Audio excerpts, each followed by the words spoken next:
Business ప్రకారంగా అయితే first class ఉన్నది లేదని కాదు. కొన్ని విశేషాలలో తెలంగాణ కొంచెం డిఫరెంట్గా అనిపిస్తుంది వాళ్ళు. ఇలా సొసైటీ ఉంటుంది వాళ్ళది. ఆ సొసైటీకి ఏం చేసేదంటే ఒక దుకాణం అప్పచెప్తాడు. ఆ దుకాణం అప్పచెప్పగా ఏం చేస్తారంటే ఇలా కొన్ని లక్షల అప్పులు పైసలు ఇచ్చేస్తారు. వాళ్ళు అడ్జస్ట్మెంట్ చేయించుకుంటారు వాళ్ళు. వాళ్ళ కాదు ఇప్పుడు తెలంగాణ కానీ ఇవ్వమంటే ఇయ్యరు వాళ్ళు. అసలుకే ఇయ్యరు వాళ్ళు. పనులు ఉన్నా వాళ్ళే ఉంటారు. వేరే వాళ్ళని ఛాన్స్ ఇయ్యరు. ఇక మొత్తం మన తెలంగాణ ఒక్కరిని కూడా ఛాన్స్ ఇయ్యరు. మన వాళ్ళని అయితే పెట్టుకోరు వాళ్ళు. అయితే ఇప్పుడు మనోళ్ళు మాట్లాడేది కూడా ఏంటంటే మన స్థానికులను 70% మనోళ్ళం పెట్టుకోవాలి. కానీ మనోళ్ళకు పని లేకుండా వాళ్ళ రాష్ట్రాల నుంచి తెచ్చుకొని వాళ్ళే ఇప్పుడు ఏముంది నీకు 90% బయట వాళ్ళు ఉన్నారు. ఇక్కడ తెలంగాణ ఎవరు లేరు. వీళ్ళు కూడా మళ్ళా వ్యాపారాలు పెట్టుకొని నాసి రకం డూప్లికేట్ వస్తువులు అమ్ముతున్నారు. ఇక అది దందా బిజినెస్. అది ఒరిజినల్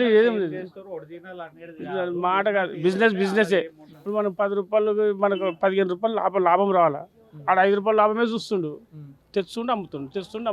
ఇప్పుడు మనం నష్టపోతున్నాం. మగవాళ్ళు మనం నష్టపోతున్నాం. ఇప్పుడు ఇంత పెద్ద షాప్ పెట్టుకొని కూకున్నాం మనం తెలంగాణలో. ఎగ్జాంపుల్ చెప్తున్నా. ఇప్పుడు మనకేముంది ఇప్పుడు 50 రూపాయల మీద ఇచ్చేస్తారు వాళ్ళు. మనకి వెళ్తుందా?